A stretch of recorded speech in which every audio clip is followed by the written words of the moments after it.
রাজনৈতিক বৃন্দ উপস্থিত আছেন, আমাদের মিডিয়া বৃন্দ উপস্থিত আছেন আমাদের মাঝে, বিভিন্ন জায়গা থেকে আইনজীবী ভাই, সকলকে সালাম ও শুভেচ্ছা। আসসালামু আলাইকুম। একটি কথা বারবার বলে গেছেন ভাই, এই পৃথিবীতে আমরা দেখেছি অর্ধেক পুরুষ অর্ধেক নারী। আজ আমরা অর্ধেক নারীর মধ্য থেকে আমি একজন শিবগঞ্জ মহিলা মোর্চার মানে এক প্রান্ত থেকে এসেছি আপনাদের মাঝে একটি কথা বলার জন্য। সেই কথার মাঝে আমি একটি কথা বলতে চাই সর্বপ্রথম সাংবাদিক বৃন্দকে এবং সাংবাদিক ভাইয়েরাকে, যে ভাইরা আমাকে একটি সুযোগ করে দিয়েছে। এই সুযোগের জন্য আমার বাংলাদেশ মহিলা দলের পক্ষ থেকে আমার গভীরভাবে শ্রদ্ধা এবং শুভেচ্ছা। একটি কথা না বলে আমি পারি না।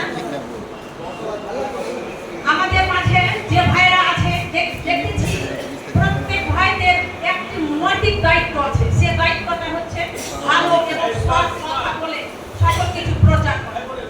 এটাই হচ্ছে আমাদের সাংবাদিক ভাইদের কর্ম। এই কর্মকে আমি সাধুবাদ জানাই। যে ভাইরা আমরা যতটা লাঞ্ছিত হই, বঞ্চিত হই, সকল কথাই কিন্তু ভাইদের মারফতে আমাদের কথা বলে উঠে আসে। এর জন্য আমি এই ভাইদের আমার